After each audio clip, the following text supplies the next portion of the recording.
ఎవరు చూసినా శ్రీ చైతన్య నారాయణ ఈ కాలేజీలో చదువుతూనే పిల్లలు చదువుతారనే స్థాయికి వెళ్ళిపోయింది. గ్రామీణ ప్రాంతాల్లో ఉన్నటువంటి వాళ్ళు మండల స్థాయిలో జూనియర్ కాలేజ్ చదువుకుంటూ వ్యవసాయం చేసుకుంటారు. లెక్చర్ లేని కాలేజీలు ఎందుకురా, సేన్ కాడనైనా పని చేయి, లేకపోతే ఓ భూమి అమ్ముకొని హైదరాబాద్ కన్నా పోనే పరిస్థితి వస్తూ ఉంది. ప్రైవేటు కాలేజీల ఒత్తిళ్లకు చేయట్లేదా రెన్యువల్ అనేది, లేదంటే దీని మీద ఎవరు దృష్టి పెడతలేరా అని చెప్పి మేము అడుగుతా ఉన్నా. వెంటనే రెన్యువల్ చేసి, కొన్ని కాలేజీలు ఎట్లుందంటే ఒక్క లెక్చరర్ లేని కాలేజీలు 25 ఉన్నాయి, ఇంటర్మీడియట్ 25 ఉన్నాయి. కొత్తగా జూనియర్ కాలేజీలకు శాంక్షన్ అయిన తర్వాత ఒక 2 లెక్చర్స్ను పంపించి మిగతా వాళ్ళందరినీ గెస్ట్ లెక్చర్స్తో కాలేజీ నడుపుతుంది. ఎందుకంటే రిక్రూట్మెంటు సమయం పడుతుంది కనుక. మరి 8 సంవత్సరాలు 9 సంవత్సరాలు దాదాపు 8-10 సంవత్సరాలుగా పనిచేస్తున్నటువంటి గెస్ట్ లెక్చర్స్ ఏదో రోజు ఇలా పనిచేయక పర్మనెంట్ కాకపోతామా, రిక్రూట్మెంట్లో మాకు వెయిటేజ్ మాకు రాకపోతాయన్న భరోసాతో పనిచేస్తున్నటువంటి వాళ్ళు ఉన్నారు. ఉద్యోగ భద్రత లేనప్పుడు మరి వాళ్ళు కూడా చెప్పడానికి అవకాశం ఉండదు. నెల రోజులుగా మరి కాలేజ్ స్టార్టింగ్ రోజు ఈ కాలేజీలో ఎవరు లెక్చరరు, ఐపీ తీసుకోవాలంటే అందరు లెక్చరర్స్ ఉన్నారు లేదా, ఎంపీ తీసుకోవాలంటే కెమిస్ట్రీ లెక్చరర్ ఉండాలి లేదా, ఫిజిక్స్ లెక్చరర్ ఉండాలి లేదా అని చెప్పి అడిగి జాయిన్ అవుతారు. ఎవరు లెక్చరర్ లేరంటే ఎవరు జాయిన్ అవుతారు చెప్పండి? పేద విద్యార్థుల భవిష్యత్తు ఏంటి? మా జిల్లా చూసుకుంటే సిసికుంటలో మేము కాలేజ్ ఇచ్చినాం, దౌలతాబాద్లో ఓ కాలేజ్ ఇచ్చినాం. ఇప్పుడు గెస్ట్ లెక్చరర్స్ని తీసుకుంటే వాళ్ళు కాలేజీలో అడ్మిషన్స్ అవుతాయి. 1 మంత్ అయింది. కొడంగల్ కాన్స్టిట్యున్సీలో కూడా నేనున్నప్పుడు దౌలతాబాద్లో ఒక కాలేజ్ ఇచ్చినాం.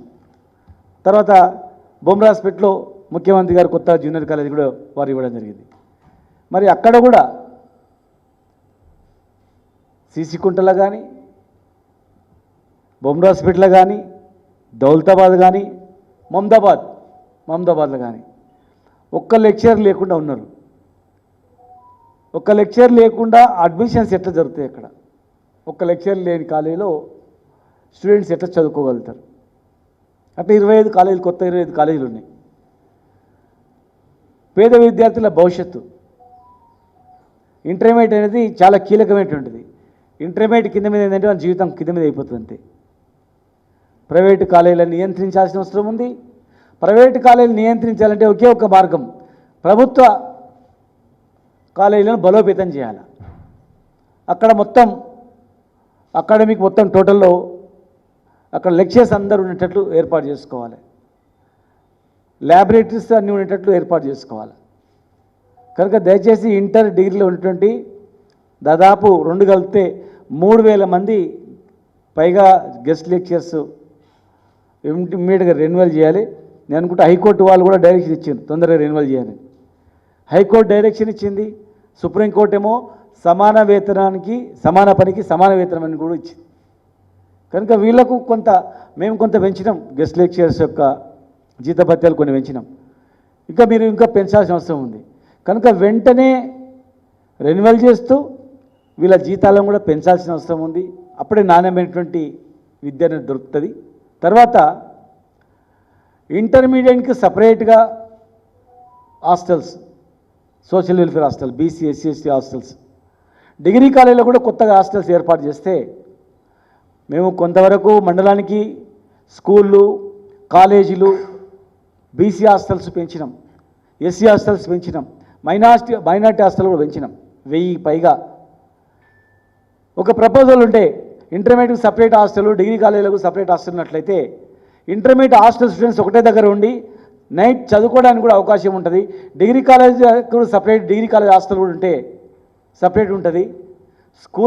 School level hostels, intermediate level hostels, degree college level hostels సపరేట్గా ఉంటే విద్యా వ్యవస్థలో చాలా మార్పు వస్తుంది. స్టూడెంట్స్ కూడా చాలా చదువుకుంటారు మంచిగా అని ఒక ప్రపోజల్ కూడా ఉండే. మరి ఆ ప్రపోజల్ని మీరు ఇమ్మీడియట్గా ఇంప్లిమెంట్ చేసినట్లయితే మీకు మంచి పేరు వస్తుంది. కనుక విద్యార్థుల విషయంలో బేషజాలకు పోకుండా ఈ ప్రభుత్వం చేసింది కదా మనమేం చేయాలనకుండా మేము చేసినాం. మెస్ ఛార్జీలు పెంచినాం, ఆహార నాణ్యతలో పెంచినాం, ఫుడ్ క్వాలిటీస్ పెంచినాం, వాళ్ళకు వసతులు పెంచినాం, నాణ్యమైన విద్యా వ్యవస్థను పెంచినాం, స్కూల్ యూనిఫామ్స్, కాలేజ్ యూనిఫామ్స్, పుస్తకాలు ఎన్నో చేసినాం. కనుక ఇంకా చాలా చేయాల్సిన అవసరం ఉంది. మొత్తం చేసినామని చెప్పట్లేదు, ఇంకా చాలా చేయాల్సిన అవసరం ఉంది. కనుక వెంటనే జూనియర్ కాలేజీలకు, డిగ్రీ కాలేజీలకు సపరేట్ హాస్టల్స్ని ఏర్పాటు చేయాలి. గెస్ట్ లెక్చర్స్ రెన్యువల్ ఇమీడియట్గా చేయాలి. వాళ్ళ జీతభత్యాలు పెంచాలి. ఒక్క లెక్చరర్ లేని కాలేజీలలో విద్యార్థులు ఎట్లా జాయిన్ అవుతారు, వాళ్ళ భవిష్యత్తు ఏంది అనేది కూడా దృష్టి పెట్టి ఇది వాస్తవమా కాదా ఆలోచన చేయండి. ఏదో ఒక మాజీ మంత్రి శ్రీనివాస్ గౌడ్ టీఆర్ఎస్ పార్టీ ఆయన మాట్లాడిండు అని దృష్టి పెట్టకండి దయచేసి. మేము కొట్లాడింది, ఇక్కడున్న మా ఉద్యమకారులు మేము కానీ కొట్లాడింది తెలంగాణను బాగు చేసుకోవడానికి. మేము జైళ్ళలో పోయింది తెలంగాణని అభివృద్ధి చేసుకోవడానికి, పేదరికం పోవడానికి, పేద జాతులు మంచి చదువుకొని ఉన్నతమైనటువంటి చదువులు చదువుకొని ఉన్నతమైన ఉద్యోగాలు రావడానికి మేము కష్టపడి తెలంగాణ తెచ్చుకున్న వాళ్ళం. కనుక ఏ ప్రభుత్వము అయినా కానీ మా ప్రభుత్వంలో కూడా మేమే ఇగో విద్యార్థులకు మెస్ ఛార్జీలు పెంచాలి, హాస్టల్స్ కావాలని మేమే కొట్లాడి తెచ్చుకున్నాం. ప్రభుత్వం ఏదైనా సరే మరి పేద విద్యార్థుల విషయంలో ఎవరైనా అలసత్వం వహిస్తే ఖచ్చితంగా మేము ఊరుకోం, ఖచ్చితంగా నిలదీస్తాం. కనుక వెంటనే దీనిపైన దృష్టి పెట్టి ఇవన్నీ కార్యాచరణ చేయాలని చెప్పి మేము విజ్ఞప్తి చేస్తా ఉన్నాం. రాష్ట్రంలో చాలా కాలేజీలలో ఒక్క లెక్చర్ లేనటువంటి కాలేజీ ఉన్నాయా లేదా, వాస్తవం కాదా ఒకసారి మీరు వెరిఫై తెప్పించుకోండి. ఒక్క లెక్చరర్ లేని కాలేజీలు ఎన్ని ఉన్నాయో చూడండి. జూన్ స్టార్ట్ అయ్యింది, అడ్మిషన్ స్టార్ట్ అయినాయి. లెక్చరర్స్ లేకపోతే అడ్మిషన్ తీసుకున్న వాళ్ళు కూడా ఆ కాలేజీలో చదువుతారా? అసలు అడ్మిషన్ తీసుకున్న వాళ్ళు ఆ కాలేజీలు ఉంటారా? ప్రైవేట్ కాలేజీల ఫీజు నియంత్రణ కూడా కట్టుదిట్టం చేయాల్సిన అవసరం ఉంది. ఆ స్కూళ్ళను కూడా, కాలేజీలను కూడా పరిశీలించాల్సిన అవసరం ఉంది. ప్రమాణాలకు అనుగుణంగా కాలేజీలు, జూనియర్ కాలేజీలు కానీ డిగ్రీ కాలేజీలు కానీ ఉన్నాయా లేదా చూడాల్సిన అవసరం ఉంది. కొంతమంది వ్యాపార కేంద్రాలుగా శ్రీ చైతన్య, నారాయణ లాంటి కాలేజీలు, మిగతా కొన్ని కాలేజీలు పెట్టుకుంటే కూడా వాళ్ళని నడవనీయకుండా వాళ్ళ లెక్చరర్స్ని కూడా గుంజుకొని ఎక్కువ జీతాభత్యాలు ఇస్తామని చెప్పి లాక్కొని కేవలం తెలంగాణలో ఈ రెండే కాలేజీలు నడవాలని దిశ కూడా నడుస్తున్నాయి. ఒక మాఫియా టైప్ చేస్తున్నారని కూడా దృష్టికి వచ్చింది. అది వాస్తవమా కాదా కూడా మీరు ఒక కమిటీ వేసి, ఒక టాస్క్ ఫోర్స్ వేసి నియంత్రించి తెలంగాణలో విద్యా వ్యవస్థలో మార్పు తెచ్చి ఒక నాణ్యతమైన విద్యా వ్యవస్థను చేయాలని చెప్పి మేము విజ్ఞప్తి చేస్తాం.